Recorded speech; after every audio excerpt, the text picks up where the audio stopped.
और क्या हाल चाल है सभी के? सीजीएल का प्रीलिम्स कैसा हुआ?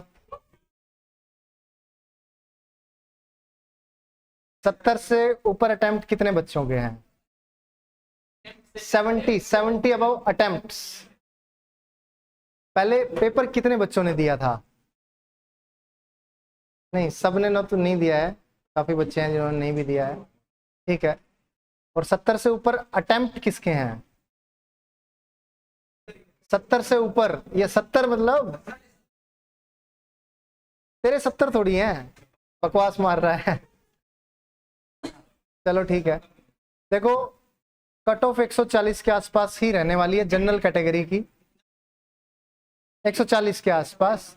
नॉर्मलाइज होके ऐसा ही रहेगा, ±5 का तो रहता ही है। ठीक है, बट बात नहीं भाई, प्लीज बात नहीं। ठीक है, तो 140 ±5 ये मान के चलो कि जनरल कैटेगरी का कट ऑफ रहने वाला है। ईडब्ल्यूएस का वही 5-7 नंबर ऊपर नीचे होगा। ठीक है, कम ही होगा। और ओबीसी में 10 नंबर लगा लो। ठीक है, ज़्यादा से ज़्यादा यही डिफरेंस रहता है, बहुत ज़्यादा डिफरेंस नहीं रहता है। ज़्यादा से ज़्यादा जो एसएससी के इतिहास में डिफरेंस रहा है वो 20 नंबर का रहा है, कि अगर जनरल की कट ऑफ रही है 140 तो ओबीसी की 120 रही हो, ऐसा कुछ रहा होगा। ठीक है, बट बहुत ज़्यादा डिफरेंस नहीं रहता है, 10, 12, 15 नंबर का रहता है। तो किसी के 130, 35, 40 नंबर बन रहे हैं तो पहली बात तो वो बच्चा मेंस के लिए तैयारी करेगा। उसको ये नहीं है कि मैं 26 की तैयारी में लग जाऊँ, अब उसको 25 के मेंस की तैयारी करनी ही करनी है। जैसे मैं अपना एग्जांपल दूं, मैं जब 2015 सीजीएल की तैयारी मतलब पेपर दिया था मैंने और मेंस होने वाला था, तो मैं तैयारी तो 16 सीजीएल की कर रहा था, क्योंकि 15 में तो मेरे 98-99 नंबर थे।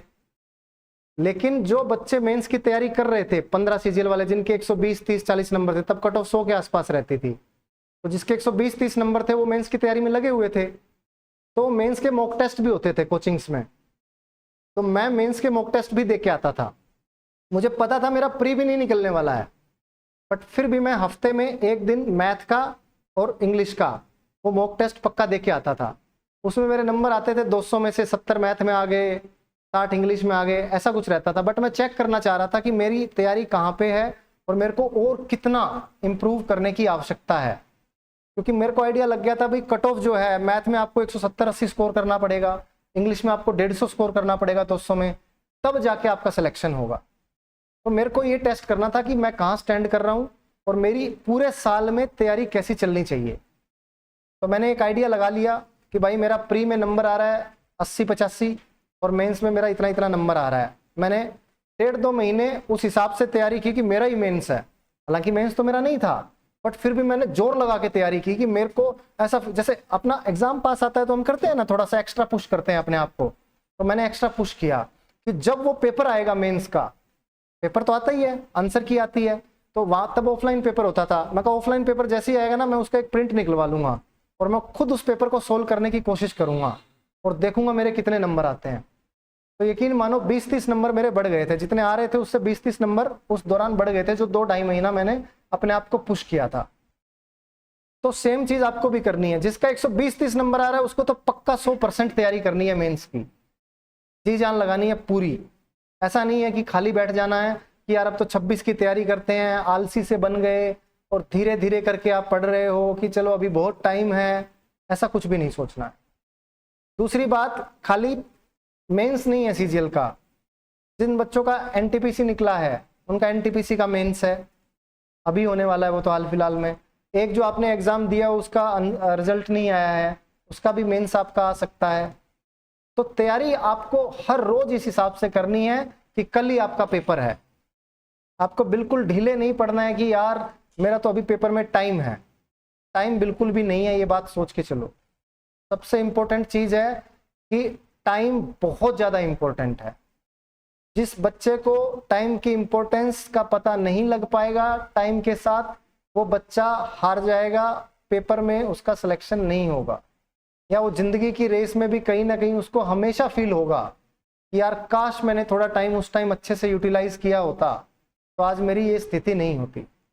लास्ट में जाके 2-3 नंबर पे रेस होती है, बच्चे सोचते हैं यार काश मैंने वहां पे अगर 2-4 दिन और अच्छे लगाए होते तो वो 1-2 सवाल अगर सही हो जाता तो बात बन जाती। आप में से ही कुछ बच्चे ऐसे बैठे हैं जो पिछली बार मेंस दे के बैठे हैं, बट वही कुछ मार्क्स की वजह से 2-4 सवाल ऊपर नीचे होने की वजह से उनका मेंस क्लियर नहीं हो पाया। तो मैं नहीं चाहता आपके साथ ऐसा हो, तो बहुत अच्छे से तैयारी करनी है। अगले 3 महीनों का मेंस का मैं पूरा शेड्यूल बनाने वाला हूं, ठीक है। ये मान के चल रहे हैं कि भाई 3 महीने में अपना मेंस होता है। अगर अपने पास अक्टूबर है, नवंबर है, दिसंबर है, या तो दिसंबर के लास्ट में होगा, अक्टूबर नवंबर में तो होने से रहा, क्योंकि एसएससी के वैसे भी एग्जाम्स हैं। अभी एसएससी सीएचएसएल लेगी और सीपीओ भी लेगी, एसएससी ने बोला ही है, तो सीजीएल मेंस का तो कोई जिक्र ही नहीं है। 15 अक्टूबर को आंसर की आने वाली है, सभी को मालूम होगा। सीजीएल के प्रीलिम्स की एसएससी ने डाल दिया है कि 15 तारीख से आपका जो रिस्पॉन्स चैलेंज आप कर सकते हो। तो लगभग मान के चलो 2.5 महीना तो कम से कम है ही है। तो मैं 90 दिन का अपना टारगेट बना के चलते हैं। आप कहोगे तो आप अपने आप को पुश कर पाओगे, तो मैं वो टारगेट 75 दिन का कर दूंगा। 75 हार्ड उड़ा देंगे, लेकिन वो 75 दिन ऐसे जाने चाहिए कि भाई दिन रात एक होनी चाहिए। शेड्यूल मैं आपका तैयार कर दूंगा, 1 अक्टूबर से सेम शेड्यूल आपका चलेगा। तो अपना जो भी रहेगा एसएससी सीजीएल मेंस के लिए,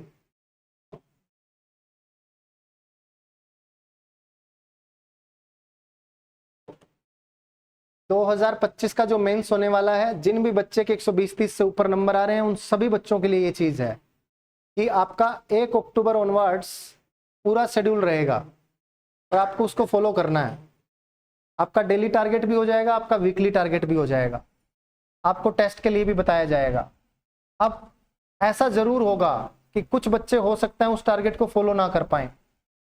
जो 2026 की तैयारी कर रहे हैं, जिसके 100 नंबर आ रहे हैं, उसको मैं स्ट्रिक्टली मना कर रहा हूं, वो इस चीज में नहीं घुसना है उसको, क्योंकि जिसका 130 नंबर आ रहा है वही बच्चा इसमें जाएगा। जिसका नंबर 100 आ रहा है, 105 आ रहा है, 110 आ रहा है, 90 आ रहा है, नहीं, स्ट्रिक्टली मना है उस बच्चे के लिए। उसको पहले अपना सिलेबस अच्छे से कवर करना है, जो उसको वीकली टारगेट मिल रहे हैं उसी को पूरा करना है, और किसी चीज में नहीं घुसना है। आपको पहले सिलेबस अच्छे से पूरा करके तैयारी अच्छी करनी है। जब तक आपकी सब्जेक्ट पे कमांड नहीं होगी, ऐसे टारगेट पूरा करने के लिए आपको बहुत जोर आएगा, और फिर आप उलझ के रह जाओगे कि नहीं भाई यार मैं तो तैयारी कर रहा हूँ, मैं भी ये टारगेट फॉलो कर सकता हूँ। नहीं, उसको टारगेट्स फॉलो नहीं करने हैं। अगर आप सिलेबस अच्छे से पूरा नहीं करोगे तो कोई फायदा नहीं है। आपको अगली बार ये टारगेट्स मिलेंगे, तब आपको पूरे करने हैं। अब आ जाओ 1 अक्टूबर ऑनवर्ड्स सबका, हर एक चैप्टर का, चाहे वो मैथ है, इंग्लिश है, रीजनिंग है, जीएस है, आपको सबका टारगेट मिलेगा। इनफैक्ट मैं क्लासेस भी लेने की सोच रहा हूँ।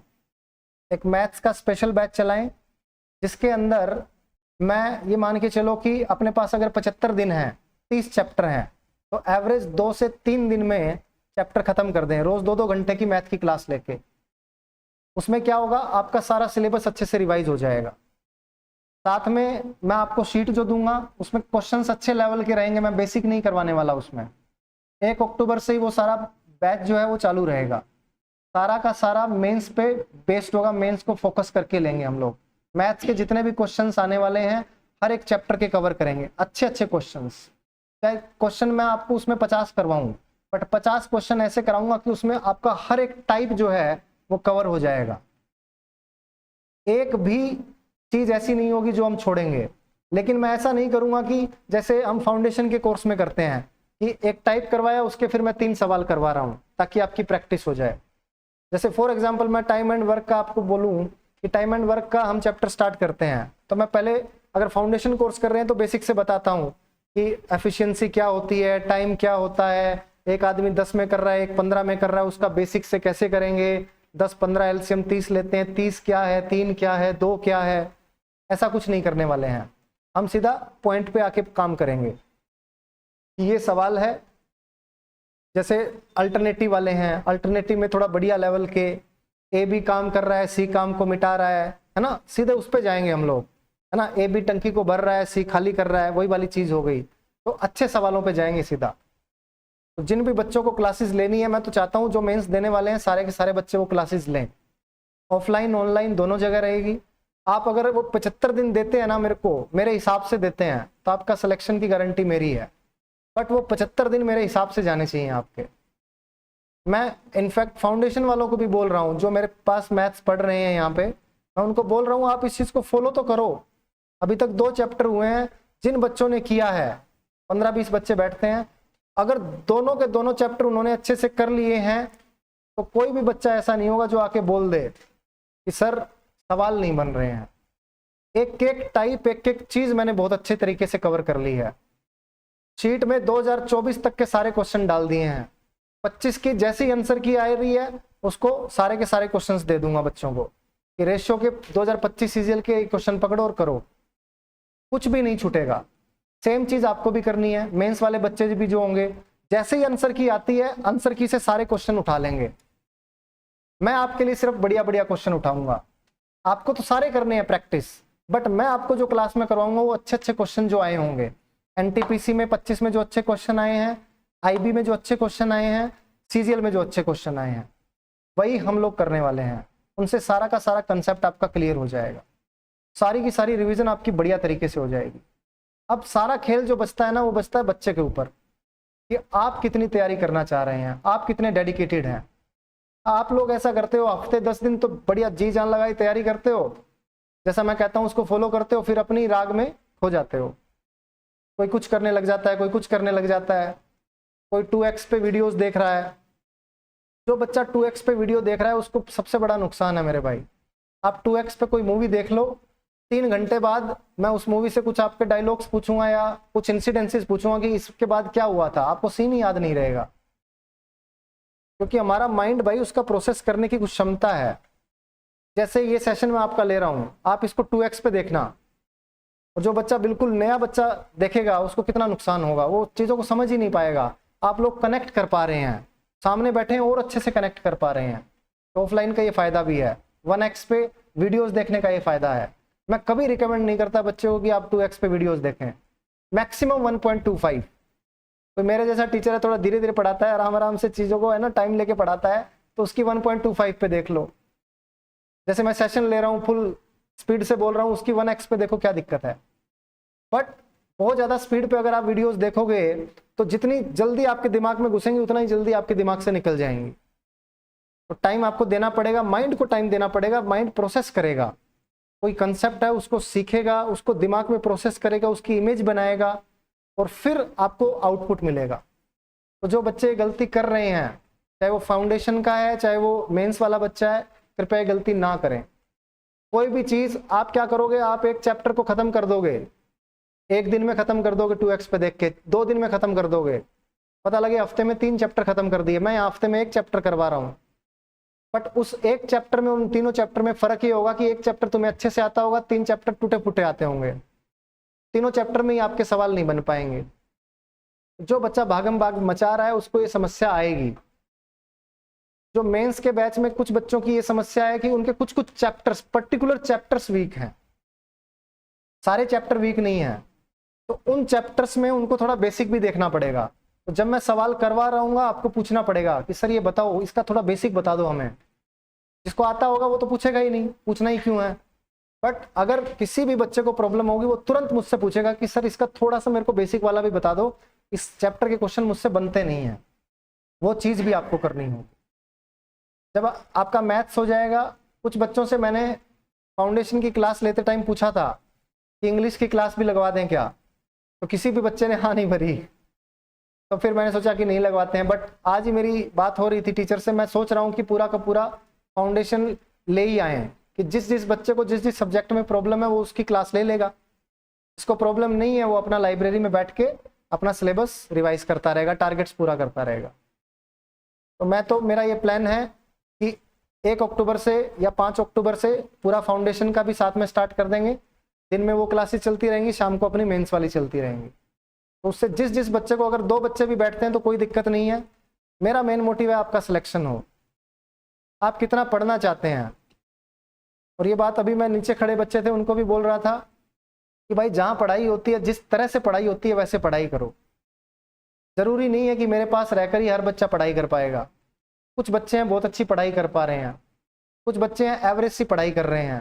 कुछ बच्चे हो सकता है कि बिल्कुल ही पढ़ाई नहीं हो पा रही हो। जिसकी पढ़ाई नहीं हो पा रही है वो बिल्कुल जा सकता है, उसको जाना चाहिए, बल्कि मैं उसको कभी नहीं रोकूंगा। और अगर वो रुक रहा है तो भी उसकी गलती है। देखो, ये इतनी हिम्मत किसी भी कोचिंग सेंटर में नहीं होगी, किसी भी गुरुकुल में नहीं होगी कि वो ये बोल दे बच्चों को तुम्हारी पढ़ाई नहीं हो रही है तो भाग जाओ। बट अपने को भाई धंधा करने से पहले अपने दिमाग में जो चीज है उसको करना है, और वो चीज है बच्चे का सिलेक्शन।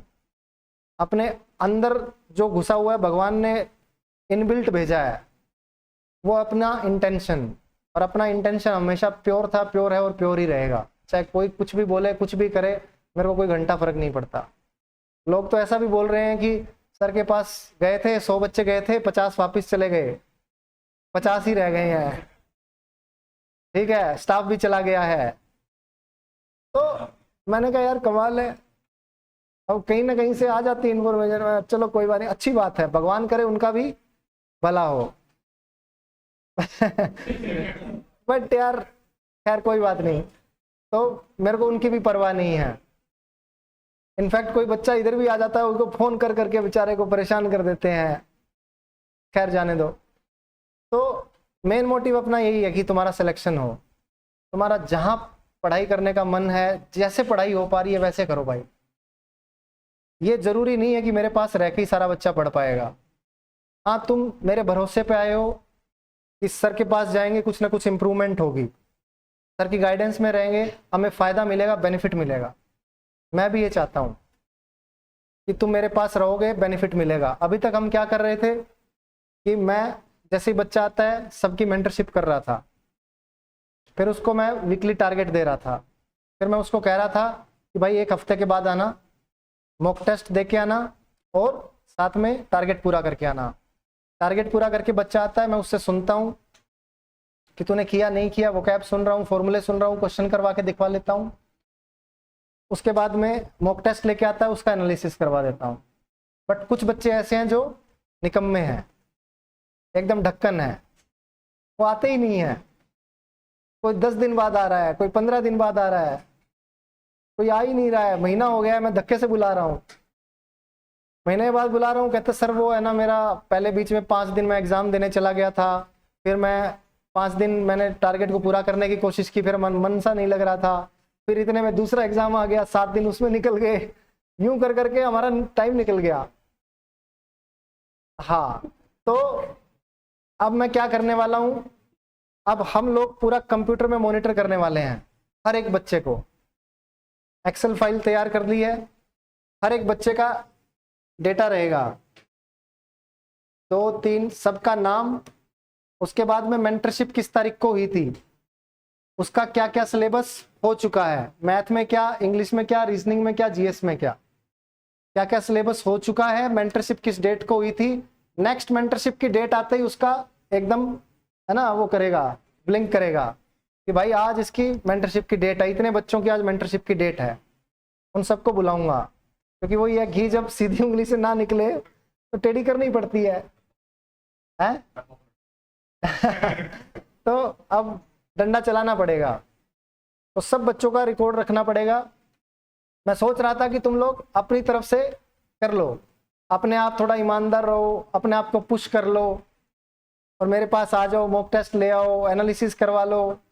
बट तुम लोग आ ही नहीं रहे हो, कुछ आते हैं कुछ नहीं आते हैं, कुछ आ रहे हैं रेगुलरली आ रहे हैं, 1-2 दिन ऊपर नीचे होता है, वो अलग बात है कि वो सर टारगेट कंप्लीट नहीं हो पाया, 2 दिन बीच में चला गया था।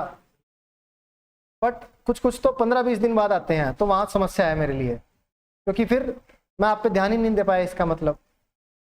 तो ये भी सारी चीज़ शुरू होने वाली है कि हर एक बच्चे का जैसे ही मेंटरशिप का डेट हुआ कंप्लीट, उसको बुला के हाँ भाई मॉक टेस्ट दिया है नहीं दिया है, दिखा, देना ही देना है। जो आपको मैंने बोला है हफ्ते में 1 देना है तो 1 देना है, 2 बोला है तो 2 देने हैं, 3 बोला है 3 देने हैं, रोज देना है रोज, और अगर बोला है किसी को नहीं देना है तो नहीं देना है एक बार। कुछ बच्चे ऐसे हैं जिसका नंबर ही 50 आ रहा है, बेचारे का 60 आ रहा है, तो उसको पहले सिलेबस कवर करना होगा, थोड़ा सा उसको कॉन्फिडेंस में आना होगा। पता लगे उसने टेस्ट दिया 50 आया, फिर से वो रो रहा है, इतना उसको काबिल बना दूं कि उसका 70-80 आए, फिर इंप्रूवमेंट होनी स्टार्ट हो जाए। तो जिसको एक 2 बच्चा है ऐसा, उसको मैंने बोला है कि नहीं देना है मॉक टेस्ट अभी, तो अभी नहीं देना है, उसको सिलेबस अच्छे से कवर करना है और पॉजिटिव वे में करना है। ये नहीं सोचना है कि यार वो तो हफ्ते में 5 मॉक टेस्ट दे रहा है, उसका नंबर, यार उसकी तैयारी अलग तरीके से हुई है, तुम अलग इंसान हो, तुम्हारी तैयारी अलग तरीके से होगी, तुम अलग तरीके से सीखोगे। नहीं तो फिर सभी का सेम ही चीज़ें बना के दे दूँ, उससे तो कुछ नहीं हो पाएगा। अगर आपको करना है, आपका कैलिबर सबका अलग अलग है, आपका आईक्यू लेवल सबका अलग अलग है। आप कोई मैथ ज़्यादा अच्छे से सीख रहा है, कोई किसी को इंग्लिश अच्छी आती है, आपके बैकग्राउंड पे भी चीज़ें डिपेंड कर रही हैं। तो बहुत सारे फैक्टर्स हैं जहाँ पे डिपेंड करता है कि आपकी तैयारी कैसे होगी, आपका नंबर कैसे बढ़ेगा। तो हर एक बच्चे को इसीलिए मैं अलग टारगेट दे रहा हूँ। और जिसका स्लो होना है कि भाई मेरे को एक चैप्टर, कोई बच्चा ऐसा है 15 दिन में कर पा रहा है तो 15 में ही करे भाई। लेकिन ये श्योर है, जैसे अर्थमेटिक आप कर रहे हो, रेशियो हो गया, परसेंटेज हो गया, पार्टनरशिप हो गई, तो ये जब 2-3 चैप्टर आपके हो जाएंगे ना, तो आपका कंसेप्ट बन जाएगा रेशियो का, परसेंटेज का। और आप सबको पता है, जो बच्चे कर चुके हैं अर्थमेटिक, पूरा सारा का सारा अर्थमेटिक डिपेंड है रेशियो और परसेंटेज पे। अगर इसकी अच्छी नॉलेज हो गई तो आगे आप चैप्टर जल्दी करने लगेंगे। आपको 1 महीना भी लग रहा है ना, अगर रेशियो परसेंटेज में लगाओ, 100% लगाओ, बट कंसेप्ट इतना अच्छा बना लो कि आगे जब चैप्टर्स में जाओ तो फिर आपके चैप्टर्स जल्दी होने लग जाएं। और एक बच्चा आया भी था मेरे पास कि सर जैसा आपने बोला था वो स्टार्टिंग में ही आ गया था, वैसा मैंने किया और हाँ मेरे को फायदा मिल रहा है, अब आगे वाले चैप्टर मेरे जल्दी हो रहे हैं। तो ये होंगे, क्यों नहीं होंगे यार, आपका कंसेप्ट बन गया तो आगे ऑटोमेटिकली जल्दी होगा। बाकी बच्चों का जल्दी क्यों हो रहा था? क्योंकि उनका कंसेप्ट बना हुआ था।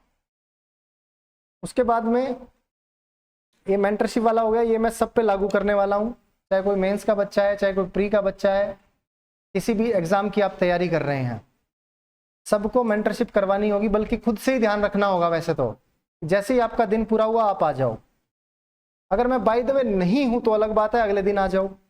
ऐसा तो है नहीं कि मैं रोज नहीं होता हूँ, रोज आता ही आता हूँ। कभी 1-2 दिन हो गया बीच में, अगर निकल गया तो निकल गया, वरना रोज मैं आता हूँ। तो रोज आपको जो बच्चे का मेंटरशिप का डे होगा रोज आना है। 50 बच्चे हो, 7-7-49, एक दिन में 7 बच्चों की मेंटरशिप होगी, कोई बड़ी बात नहीं है और बहुत अच्छे से हो सकती है। जितना फायदा उठा सकते हो उठाओ। जितने कम बच्चे हैं मैं उतना ज्यादा आपको रिजल्ट दे सकता हूं। जितना ज्यादा आप मेरा फायदा उठा सकते हो उठाओ, पॉजिटिव वे में। कहीं और सोच लो कि चलो अच्छा सब्जी का कुछ कर लेते हैं, प्याज रखा है प्याज उठा ले जाते हैं, नींबू रखा है नींबू ले जाते हैं, कुछ भी मिल रहा है, ऐसे फायदे नहीं उठाने, ठीक है। और कोई फायदे तो नहीं सोच रहे, कम में हो। तो कुल मिला के बात यह है कि हमारे पास यार सच में कोई नहीं था ऐसा कि जो हर मोड़ पे गाइड कर सके, हर दिन गाइड कर सके। हमने खुद से की है। मैंने फेसबुक पे सर्च मारता था, इनकम टैक्स इंस्पेक्टर, मिलता ही नहीं था, एक्साइज इंस्पेक्टर मिलता ही नहीं था। कहीं से किसी दोस्त वोस्त का कुछ मिल गया, उसको ऐड वैड करके मैसेज करते थे, फिर साले रिप्लाई नहीं करते थे कई दिन तक। फिर किसी ने रिप्लाई कर दिया तो ऐसे हो जाता था भाई मजे ही आ गए। 2 बातें बता दे भाई जल्दी से, कुछ भी, जो भी बताता उसको फॉलो करते थे आंख बंद करके। तो खुद से करते थे, इतने एफर्ट्स डालते थे। कोई टीचर मिल गया, 1 मिनट के लिए भी मिल गया, कुछ बता गया, भाई बेड़ा पार हो गया। और उस टीचर की बात को बस पत्थर पे लकीर मान के कर देते थे, चाहे फायदा हो नुकसान हो। आजकल टीचर्स नहीं, फिर भी यार बताने वाले गाइड करने वाले तो हैं ही।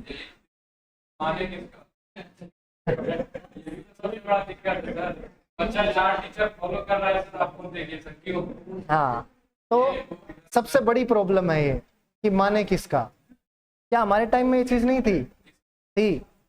मैं खुद बोल रहा हूँ भाई, उस टाइम भी बहुत अच्छे टीचर्स थे जो आज ऑनलाइन में बहुत बड़ा नाम है। बट मेरे को भरोसा था मेरे एक अंकल पे। मैंने उनको बोला कि मेरे को तैयारी करनी है। उन्होंने कहा मैथ कर ले और इंग्लिश कर ले, रीजनिंग तू अपने आप कर लेगा, जीएस की कोई ज़्यादा जरूरत नहीं है, मेंस में आती नहीं है, तू बस मैथ इंग्लिश तैयार कर ले। पैरामाउंट का बहुत बड़ा नाम था उस टाइम पे। मैं भी सोच रहा था पैरामाउंट में के लिए बोलेंगे, उन्होंने कहा नहीं, उनको रियलिटी पता थी। मैंने कहा तो, उन्होंने कहा मैथ कर भारती सर से, इंग्लिश कर मंतोष मिश्रा सर है उनसे। मैं डेमो लेने गया तो मैं 2 दिन भारती सर की डेमो ली मैंने, तो मैंने कहा ठीक है भाई टीचर मेरे को अच्छा लगा, डन कर दो। इंग्लिश का मैं डेमो लेने गया, मेरे को ठीक ठीक से लगे सर, थोड़ी हंसी मजाक कम करते थे, सीरियस से रहते थे। तो मैं कहा नहीं यार मज़ा नहीं आया, मैं थोड़ा कंपेयर करने लग गया भारती सर को और उनको।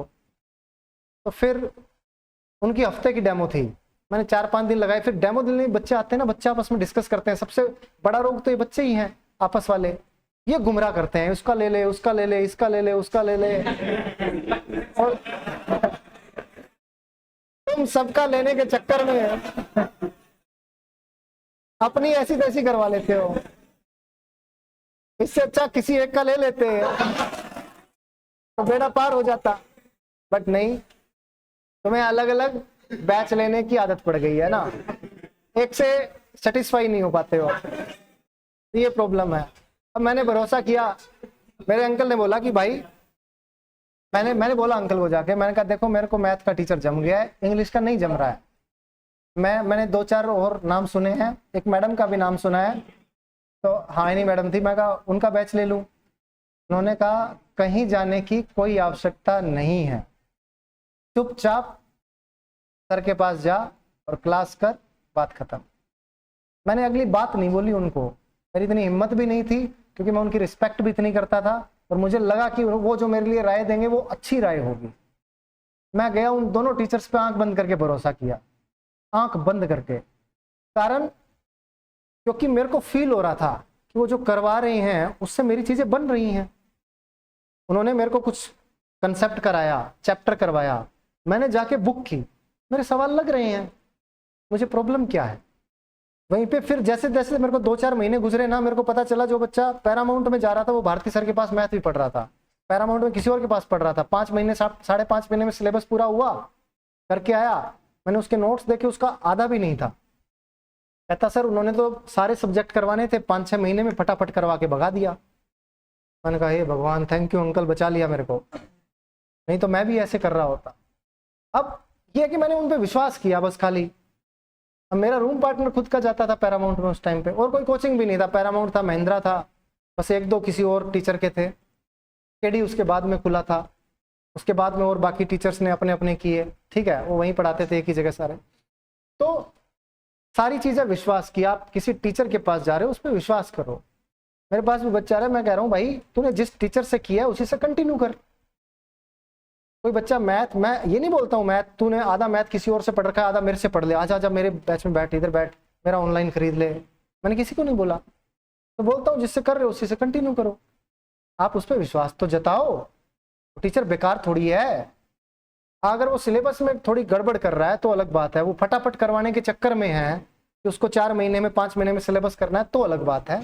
और जिसको ये है कि नहीं यार मेरे को तो बच्चे का मैथ अच्छा करवाना है, मेरे को बच्चे की इंग्लिश अच्छी करवानी है, जीएस अच्छी करवानी है, ठीक, जाओ उस टीचर के पास, भरोसा करो, उसी पे लगे रहो। एक टीचर पकड़ लिया, उस पर दिन रात उसी के हिसाब से चलो, और फिर चल के देखो रिजल्ट ना मिले तो कहना मिलेगा, 100% मिलेगा। कोई आदमी अल्लाह को मानता है, कोई वाहिगुरु को मानता है, कोई राम को मानता है, कोई रहीम को मानता है, कोई ईसा मसीह को मानता है, पता नहीं किस किस को मानता है। और जब वो उनको याद करते हैं तो उनको लगता है, फील होता है कि हाँ यार भगवान ने मेरी सुन ली, अल्लाह ने मेरी सुन ली। है तो सारा खेल एक ही इंसान का, एक ही है भगवान, कुछ अलग नहीं है, बट विश्वास है, सबका अलग अलग विश्वास है, अलग अलग लोगों में है, किसी का माता में है, किसी का बाबा में है, हर जगह है।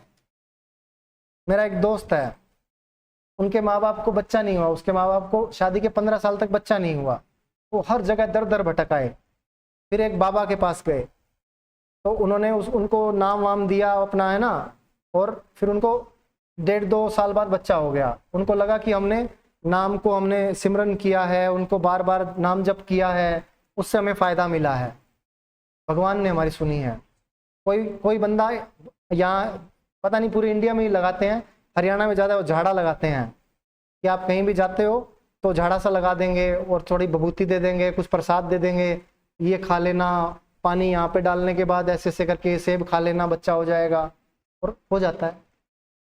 विश्वास बन गया, वो विश्वास सारी उम्र चलता है, पीढ़ी दर पीढ़ी चलता है। सारा खेल किसका है? विश्वास का है। और कोई वहां जाता है उसके कुछ नहीं होता है। तो सारा खेल विश्वास का है बच्चों। आप टीचर पे विश्वास करो, फिर उसके हिसाब से तैयारी करो। तैयारी करने के बाद फिर ना हो ना, अगर आपने उसको फॉलो किया है तो परसेंट किया, अपनी हद से पार जाके फॉलो किया है उन चीजों को, फिर ना हो तो कहना। बट होता है, आप प्रॉब्लम ये है कि आप करते ही नहीं हो फॉलो। मैंने बच्चे को बोला ये तेरी मेंटरशिप आज 7 तारीख है, 14 तारीख को 15 तारीख को मेरे को यहाँ मिलना, आ ही नहीं रहा है। कहाँ कर रहे हो फॉलो? कैसे विश्वास करोगे फिर? कैसे सिलेक्शन होगा? मैं तुम्हें कह रहा हूँ ये मेंटरशिप के दिन है, ये मॉक टेस्ट एनालिसिस इस तारीख को मॉक देना, मेरे को एनालिसिस करवाना, करवा ही नहीं रहे हो। मैं तो यही चाह रहा था, मैं तो यही देख रहा था कि कौन कौन कर लेता है। बट यही है, कुछ लोग नहीं करते, लातों की भूत बातों से नहीं मानते, उसी के लिए मैं ये चीज़ लेके आ रहा हूँ। भाई तेरा ये दिन है, इस दिन तो मेंटरशिप करवा। बट अभी भी मैं अपने वर्ड्स पे बहुत स्ट्रांगली बोल रहा हूं, जो बच्चा खुद से आएगा, जिसके अंदर खुद के अंदर आग होगी, उसके सक्सेसफुल होने के चांसेस फार बेटर हैं उस बच्चे से जिसको मैं बुला रहा हूं। ये बात मेरी सुन लो आज भी। लगाए कुत्ते शिकार नहीं करते हैं। जिस कुत्ते को तुम बोलोगे चल चल चल चल शिकार कर, उसका नहीं करेगा। बट जिसके अंदर आग होगी वो शिकार कर लेगा। मैं अभी भी आपको ये बात बोल रहा हूं कि मेरे को ये चीज बनानी ही ना पड़े, ऐसे बन जाओ, मैं कर दूंगा ये चीज, कोई दिक्कत नहीं है। मेरे को तो क्या, एक्सेल में फाइल में बना के 2 घंटे बैठना है और सारा का सारा डेटा आ जाएगा, है ना। एक बार बस फॉर्मूले लगाने एक्सेल में, तुरंत आ जाएगा। आज इसकी मेंटरशिप, आज इसकी है, चल भाई आ जा, मेंटरशिप आ जा कर। कुछ बच्चे हर दूसरे दिन मेंटरशिप के लिए आ रहे हैं, उनमें भी दिक्कत है। आप अपने आप को सही ना माने, आप में प्रॉब्लम है फिर, क्योंकि आप बिना विश्वास किए ही, आपको एक टारगेट दिया, आपने उसको फॉलो ही नहीं किया, आपको विश्वास ही नहीं है कि इस टारगेट से मेरा कुछ होगा। ये भी गलत है मेरे भाई। आप उस टारगेट को फॉलो करो, पहले अच्छे से फॉलो करो। पहले जो गुरु वगैरह होते थे ना, वो सारी चीजें नहीं बताते थे, मैं तेरे को 6 महीने क्या कराऊंगा, वो आके बोलते ये काम कर। कुछ लोग तो ऐसे होते थे, सीधा बोलते, कहते सर मैं आपका शिष्य बनना चाहता हूँ, चेला बनना चाहता हूँ। पहले होता था ना, गुरु शिष्य की परंपरा थी, इस गुरु का नाम है, चलो जी। उसका शिष्य बनने के लिए भी परीक्षा पास करनी पड़ती थी। उसको बोल देते थे एक काम कर, तू क्या कहते हैं, जितने भी यहाँ पे जानवर हैं उनको नहला। तो नहला दिया, साफ कर दिया, कहते सारा दिन नहला, सारी रात नहला। या ये मिट्टी है, मिट्टी उठाल के उधर डाल दी, अब इधर डाल। चेक कर रहे होते थे पेशेंस कितना है उसके अंदर। बट ये था कि वो फॉलो करते थे, वो जो लोग थे। जो फॉलो नहीं करता था उसको कहते चल भाग यहाँ से, क्योंकि जिसको विश्वास नहीं है, जो फॉलो ही नहीं करना चाह रहा है, तो फिर वहां पे बात बनेगी नहीं। आपकी डेडिकेशन, आपकी डिटर्मिनेशन ही नहीं है ना मेरे भाई। और गुरु शिष्य में तो विश्वास का बहुत बड़ा काम है। अगर आपको शिष्य को गुरु में विश्वास नहीं है, गुरु को शिष्यों में विश्वास नहीं है, तो वहां पे बात नहीं बनती है। मुझे जिन बच्चों में विश्वास होता है, मेरे पास जो बच्चा आ रहा है, मेहनत कर रहा है जबरदस्त वाली, मेरे को उसमें विश्वास है इस बच्चे का सिलेक्शन होगा। मैं विश्वास दिखाता हूं कि तेरा होगा, चाहे उसका खुद में हो ना हो, मैं दिखाता हूं। चाहे मेरा खुद में हो ना हो, तुमको दिखाना पड़ेगा, और तुमको वो चीज फॉलो करनी पड़ेगी जो तुम्हें बताई जा रही है।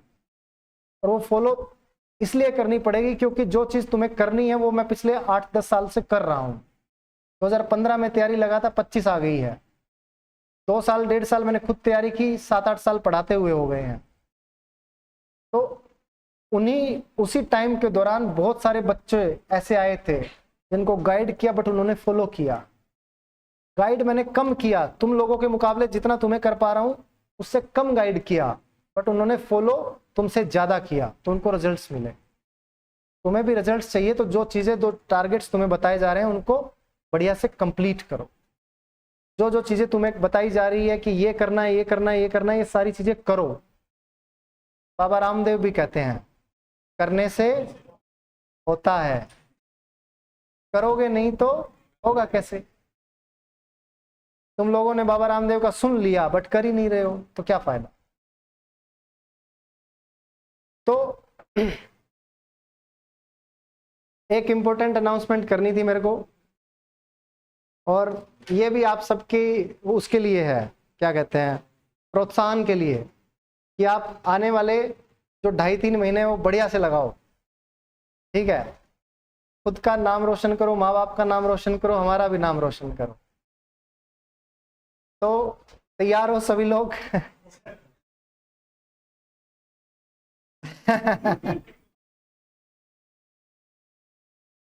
जो भी बच्चा सीजीएल में टॉप 10 रैंक लेके आएगा, 1 से 10 रैंक लेके आएगा, कोई भी बच्चा, उसके लिए ब्लैक स्कॉर्पियो है तुम्हारे लिए। लेके आओ बस।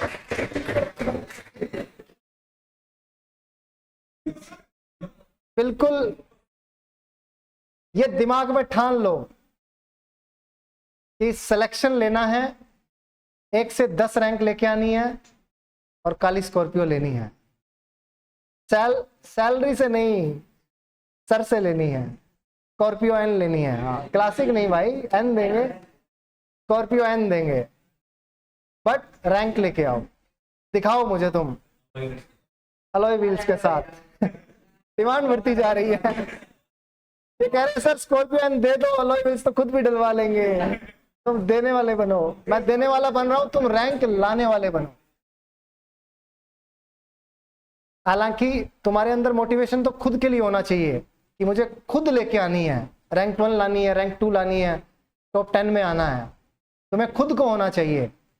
बट मैं तुम्हें एक और मोटिवेशन का सोर्स दे रहा हूं कि तुम लेके आओ। जो भी बच्चा अपने यहां से मेंस देगा, टॉप 10 रैंक लेके आएगा, चाहे वो 1 रैंक है चाहे वो 10 रैंक है। और चलो जो 11 से 50 लेके आएगा उसके लिए भी बुलेट। और बताओ, लेके आने वाले बनो।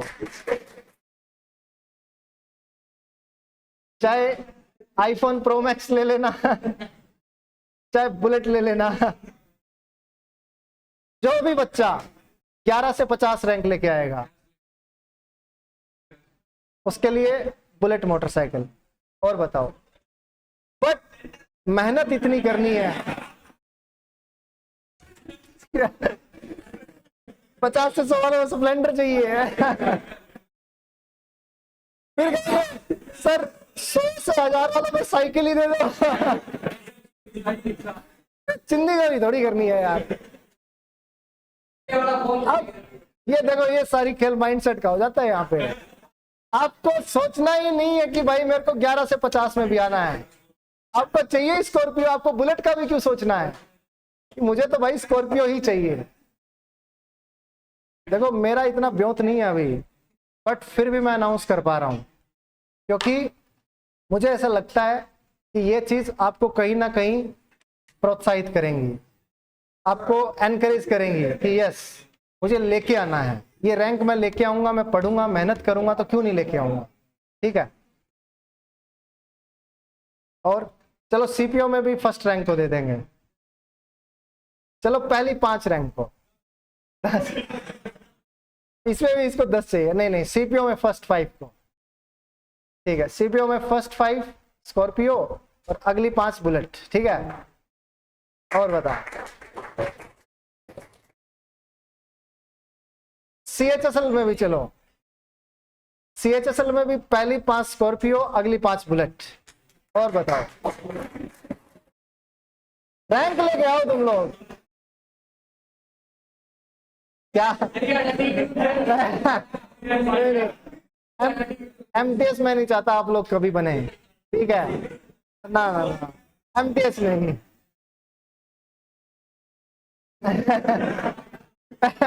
एमटीएस वालों को झाड़ू है। नहीं नहीं, वो कहेंगे सर वो पोछा दूसरे वाला ला देना, तो इलेक्ट्रिक पोछा होता है। चलो खैर कोई बात नहीं। और कोई डाउट, समस्या पढ़ाई को लेके, किसी और चीज को लेके आप लोग फेस कर रहे हो? बीच बीच में जो एग्जाम आ रहा है उससे थोड़ी समस्याएं तो होती ही हैं। ठीक है। अब उस चीज में पता है आपको क्या करना है, मैं बताता हूं। उस चीज में आपको ये करना है कि आपको बस एग्जाम जाना है, एग्जाम देके वापिस आना है, बस खाली कुछ नहीं सोचना सिलेक्शन होगा या नहीं होगा। आगे तैयारी उसी हिसाब से करनी है जो पीछे तैयारी चल रही है। जहां छोड़ के गए से वहीं तैयारी को अपना रिज्यूम कर दो।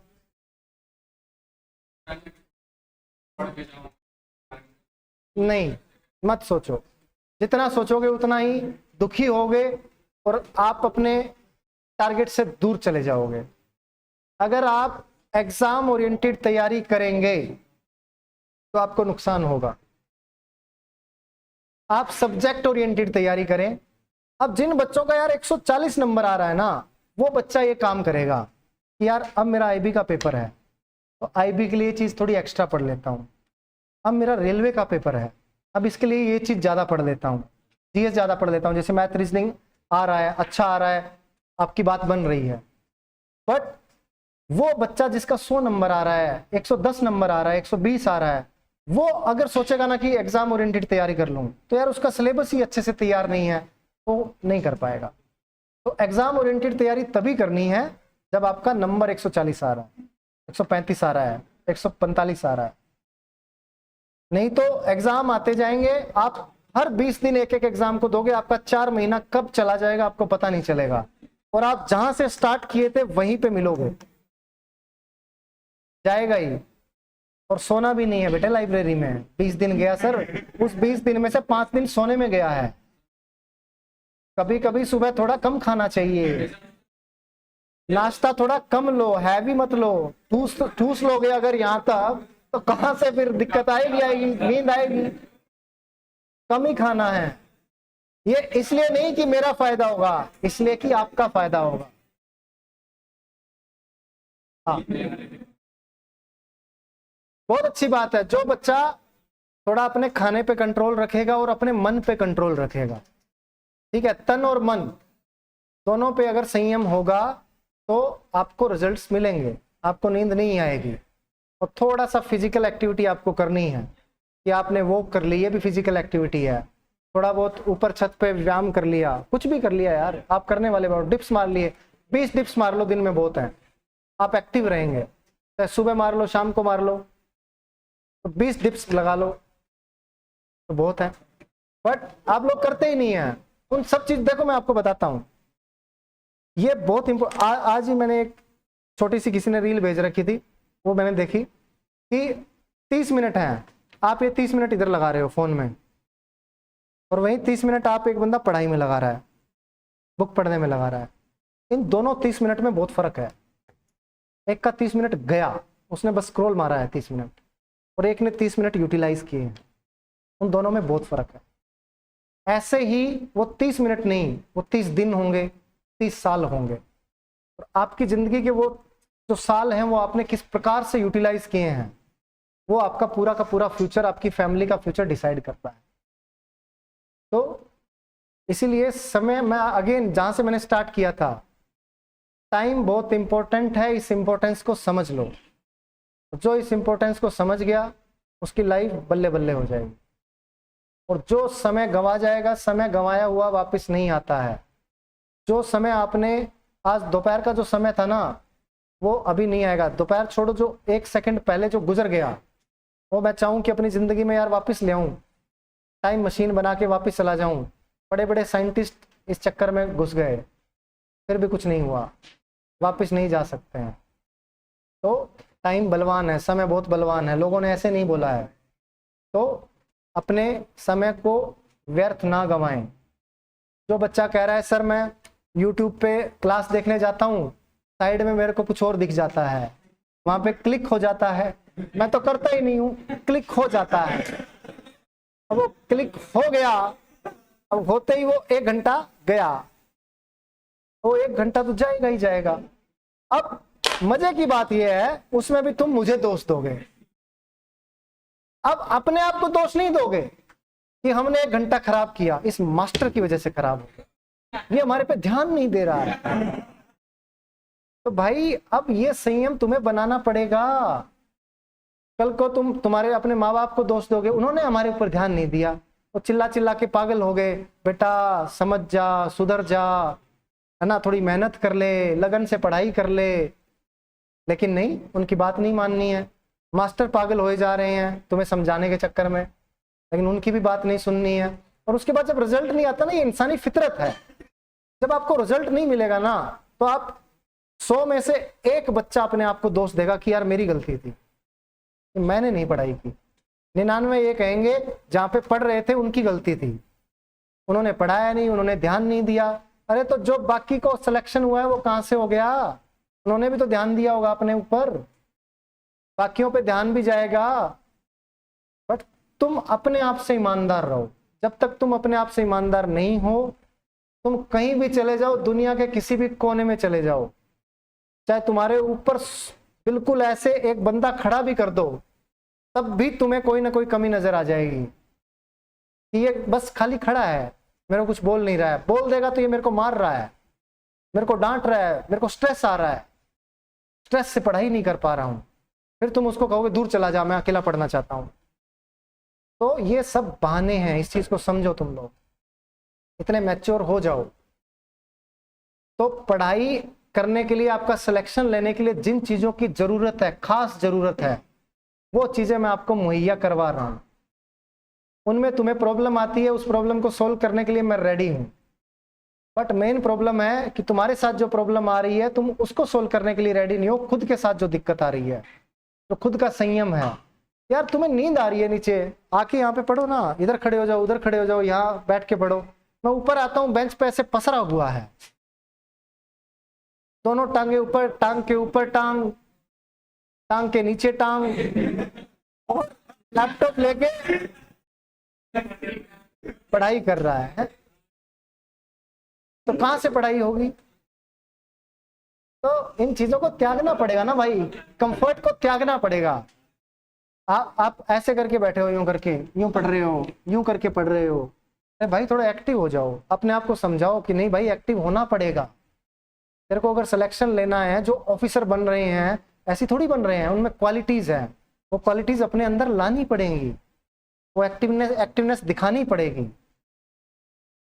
मुझे तो कोई फर्क नहीं पड़ेगा, तुम मुझे 4 गालियां देके निकल जाओगे, कोई और आ जाएगा वो 4 गालियां देके निकल जाएगा, कोई और आ जाएगा। भीड़ तो बहुत है भारत में। अगर भारत जैसे देश में मैं 100 बच्चे इकट्ठे नहीं कर पा रहा हूं तो मेरी कमी है।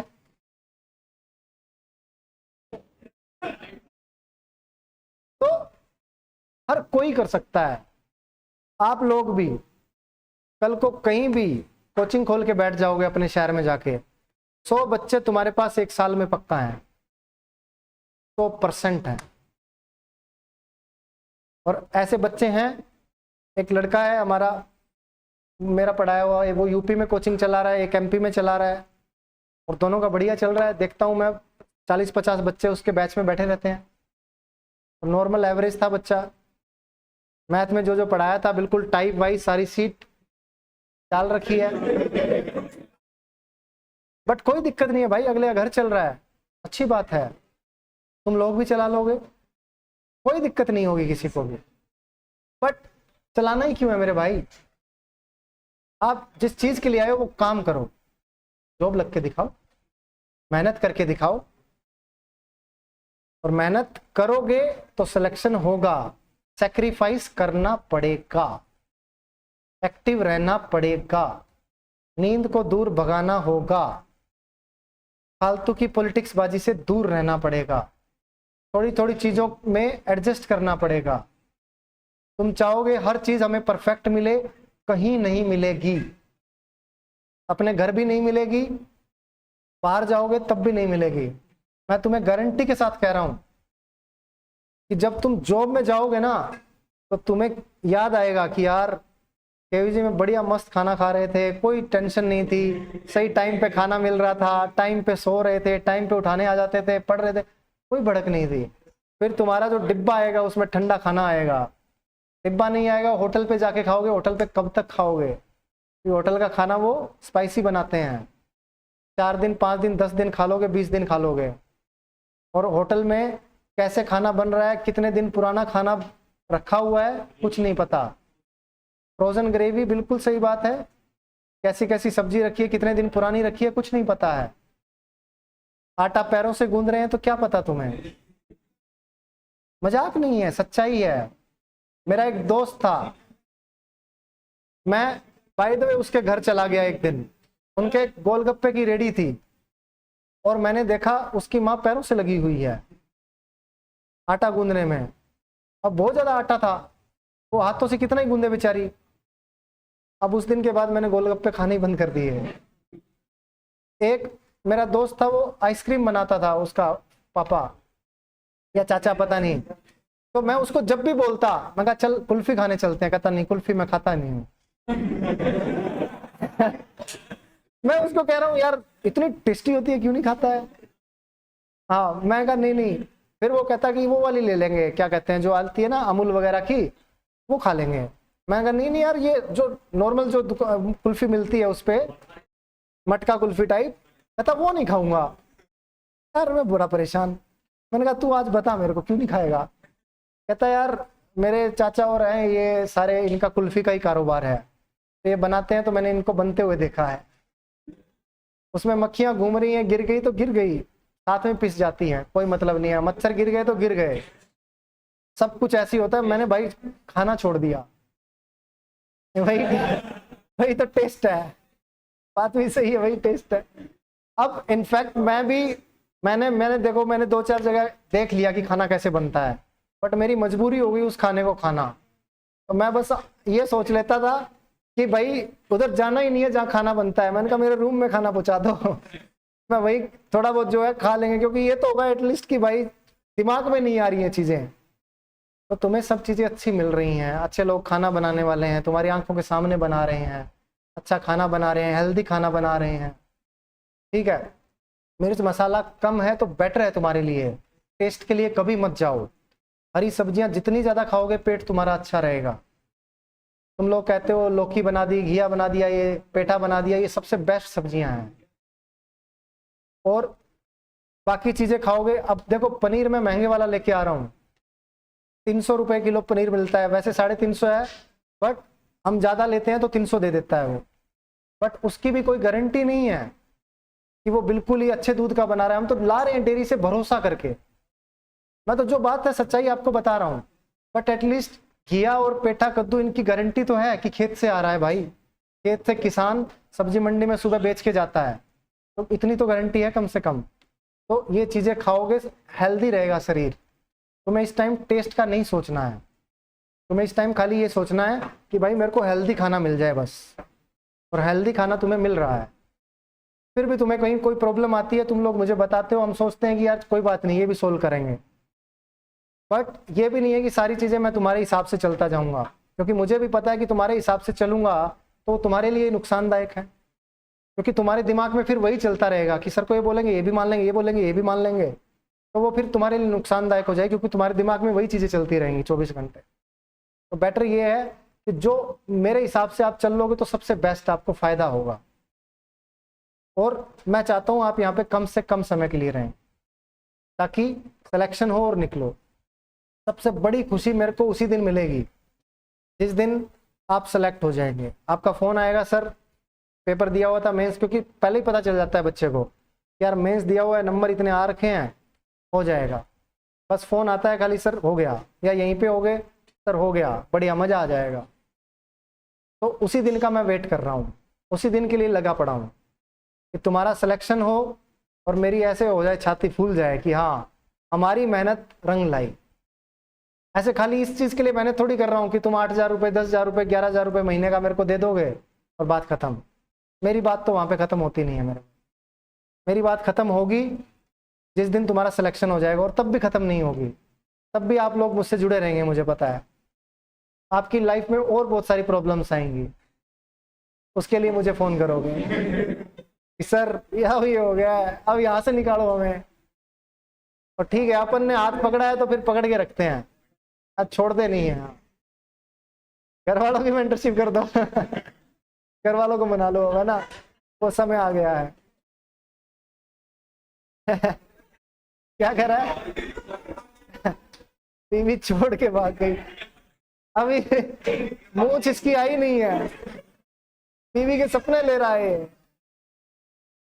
छोड़ के क्यों भाग जाएगी बीवी? तेरे में ही कुछ कमी रहेगी भाई, नहीं तो हमारी तो छोड़ के नहीं भागती। क्या ले आया भाई? तो कैमरा चल रहा है तो क्या दिक्कत है? तो सच्चाई है वो बता रहे हैं भाई ठीक है क्या चलो ठीक है, तो फाउंडेशन बैच भी अपना स्टार्ट हो जाएगा, मैं अनाउंस कर दूंगा डेट्स, है ना। जिस भी बच्चे को क्लासेस लेनी होंगी वो ले सकता है। जिस भी सब्जेक्ट में आपको प्रॉब्लम आ रही होगी, आपको लगे ऑफलाइन लेना है ऑफलाइन ले लेना। मेंस के लिए मैं स्टार्ट कर दूंगा, अपना फाउंडेशन चलता रहेगा, ठीक है, और मेंस की भी क्लास चलती रहेगी।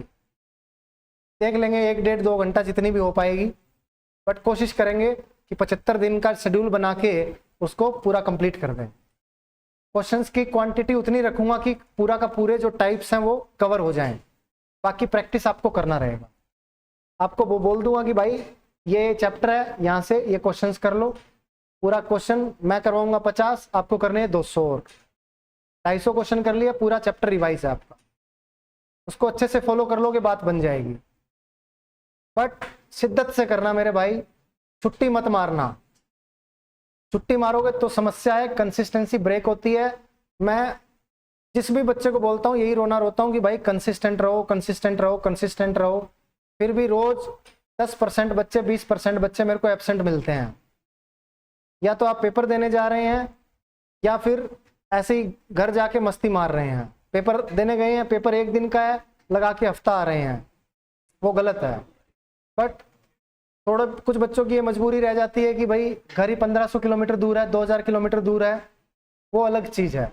उसमें भी आपकी यही कोशिश रहनी चाहिए कि आने जाने का समय, पेपर देने का समय और कुछ टाइम, बस 10 घंटे 12 घंटे 24 घंटे घर वालों के साथ समय, कितनी दूर गए हो तो एक दिन बिताना भी चाहिए। बट आने के बाद ऐसा हो जाना चाहिए कि भाई पूरी शिद्दत से मेहनत करूंगा। और घर गए हो तो ऐसा नहीं है कि भाई 10 दिन के लिए चले गए हो। खासकर अभी जब दिवाली छठ पूजा आ रही है तो 2-4 बच्चे मिले, वो कह रहे थे सर दिवाली और दशहरे छठ पूजा सब पे 2-2 दिन की छुट्टी तो करोगे। मैं कहा नहीं, अपने यहाँ कोई छुट्टी नहीं है, मैं 1 दिन की कर देंगे, कोई बात नहीं। दशहरा पे क्या छुट्टी करनी है?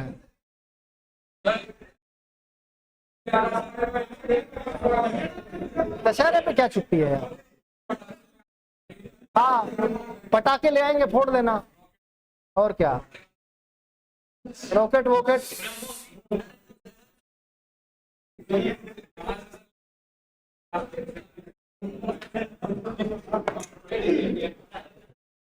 चलो ठीक है, ऑलरेडी 1 घंटा हो गया है, ठीक है। हाँ तो इस बार करवा चौथ पे यही बुला लेना ना, क्या दिक्कत है? अरे तो यही खोल लेना, क्या दिक्कत है? तेरा कौन सा करवा चौथ है भाई? तो फिर तू क्यों परवाह कर रहा है करवा चौथ? यही मना लेना किसी के साथ, मनाने का मन नहीं हो रहा। पढ़ाई के साथ, मेन है पढ़ाई के साथ, बुक के साथ करवा चौथ मनाना।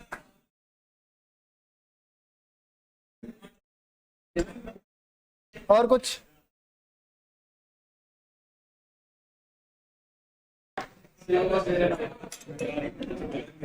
चलें तो फिर। हाँ, कोई बात है तो बता दो भाई, मन में नहीं रखना है। देखो, अगर तुम लोग मुझे कुछ मानते हो ना, तो मेरी कोई कमी है तो सीधा मेरे मुंह पे बोलो, ठीक है। अगर आपकी कमी है तो मैं आपके मुंह पे बोलूंगा। बट ये कहते हैं ऐसा, हालांकि वो अब तो औरतें भी नहीं करती कि औरतों वाले काम मत करो, है ना, कि पीठ पीछे कुछ ना कुछ बोल रहे हो, क्या फायदा उस चीज का। सीधा बोलो यार, मैं बिल्कुल बिंदास हूँ, सीधा। अपनी लाइफ में एक ही फंडा है कि ट्रांसपेरेंट रहो, यहाँ से सच्चे रहोगे, यहाँ से अच्छे रहोगे, कोई प्रॉब्लम नहीं आएगी। तुम्हें किसी चीज़ में मुश्किल लगे, कोई परेशानी आए, बोलो। अगर मेरे में होगा कि यार मैं ये चीज़ सोल्व कर सकता हूँ आपकी, तो मैं करूँगा यार, क्यों नहीं करूँगा। आपको बुलाया है इतनी दूर से, आप लोग मेरे भरोसे पे आए हो, तो मैं आपके लिए करूँगा, क्यों नहीं करूँगा। बट आपको बोलना पड़ेगा। बट मेन फोकस अपना पढ़ाई पे रखो, पढ़ाई में आपकी कोई समस्या ना आए, और आपके अंदर एक सनक होनी जरूरी है, पैशन होना जरूरी है पढ़ाई को लेके। अगर आपके अंदर पैशन नहीं है अपने टारगेट को लेके, तो ये पैशन मैं आपके अंदर टीका लगा के, सुई लगा के नहीं भर सकता हूँ, ठीक है। ये पैशन आपके अंदर होना ही चाहिए, आपके अंदर वो आग होनी चाहिए, है ना। कि भाई मेरे को अब बनना है कुछ, अब वो समय आ गया है कि मुझे कुछ करना है लाइफ, ठीक है। और कुछ, हाँ, शेड्यूल 1 अक्टूबर से अभी मैं बना रहा हूँ इसको पूरा, मेंटरशिप वाला भी और मेंस वाला भी, दोनों के दोनों। फाउंडेशन में मैं डेली टारगेट नहीं देना चाह रहा हूँ, उसका कारण ये है मैं आपको थोड़ा सा फ्री माइंड से तैयारी करवाना चाहता हूँ, हर एक बच्चे को अपनी कैलिबर के हिसाब से तैयारी करवाना चाहता हूँ, और वो सबसे बेस्ट तरीका है। डेली टारगेट में आप फंस जाएंगे, उलझ जाएंगे, कभी आपको लगेगा हाँ हो गया, कभी आपको लगेगा नहीं हुआ है, तो वहाँ आपको समस्या आएगी। और सबका सेम टारगेट तो बनाना बहुत ही मूर्खता वाली बात है, बहुत ही आपको गुमराह करने वाली बात है। सारे बच्चे एक जैसे नहीं हैं, सबका मेंटल लेवल बिल्कुल अलग अलग है, कैपेबिलिटीज अलग अलग हैं। कोई बच्चा 3 घंटे में 60 सवाल करेगा, कोई 3 में 100 भी करेगा, कोई 3 में 20 भी नहीं करेगा। तो जो बच्चा 3 दिन में 100 करेगा उसको 3 दिन में 100 सवाल देंगे, जो 3 दिन में 500 करेगा उसको 500 देंगे, बट जिस हिसाब से जिसकी तैयारी होगी उस हिसाब से करवाएंगे। लेकिन मेंस जो बच्चा देगा उसको मैं मान के चलता हूं कि उनका आईक्यू लेवल एटलीस्ट इतना पहुंच जाता है, थोड़ा बहुत ऊपर नीचे फ्लक्चुएट करता है, तो उनको अगर मैं सेम टारगेट भी दे रहा हूं तो उसमें कोई बुराई नहीं है, वो एक अच्छा डिसीजन है। तो मेंस वालों को सेम टारगेट मिल जाएगा। बट जो प्री वाले हैं, फाउंडेशन के बच्चे हैं, 26 देना चाहते हैं, 100 नंबर आ रहे हैं, 110 नंबर आ रहे हैं, वो वीकली टारगेट के हिसाब से मेंटरशिप लेके और अपनी तैयारी करते रहें। जिन क्लासेस की आपको ज़रूरत है वो क्लासेस लेते रहें, ठीक है। चलो अब लाइब्रेरी पहुंचो, मिलते हैं कल।